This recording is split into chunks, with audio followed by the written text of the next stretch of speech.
কোনো সময় এমনও তো হয় হোয়াটসঅ্যাপের পারমিশন সেটিংয়ে গিয়ে এসএমএস এলাও যেটা এটা কিন্তু এলাও থাকে না। অনেক সমস্যা হয় চ্যাটিং বাটিং করতে।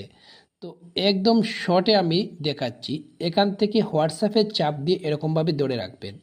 ধরে রেখে এখানে দেখতে পাচ্ছেন অ্যাপ ইনফোতে ক্লিক করে নেবেন। অ্যাপ ইনফোতে ক্লিক করে নেওয়ার সাথে সাথে এখানে দেখতে পাচ্ছেন অ্যাপ পারমিশনে একবার ক্লিক করে নেবেন। ক্লিক করে নেওয়ার সাথে সাথে এখান থেকে নিচে দেখতে পাচ্ছেন এসএমএস। এখান থেকে যেগুলো সেটিং আছে সম্পূর্ণ সেটিং এখান থেকে এলাও করে নেবেন। এখান থেকে যে এসএমএস যেটা দেখতে পাচ্ছেন এটাতে ক্লিক করবেন। ক্লিক করে এখানে দেখতে পাচ্ছেন এটা কিন্তু এলাও নয়। এখান থেকে এটাতে ক্লিক করে এটা এলাও করে নেবেন।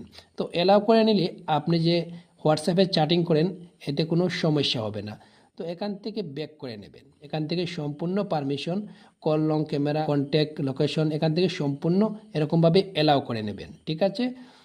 তো ভিডিও ভালো লাগলে ভিডিওতে লাইক, কমেন্ট, শেয়ার করবেন।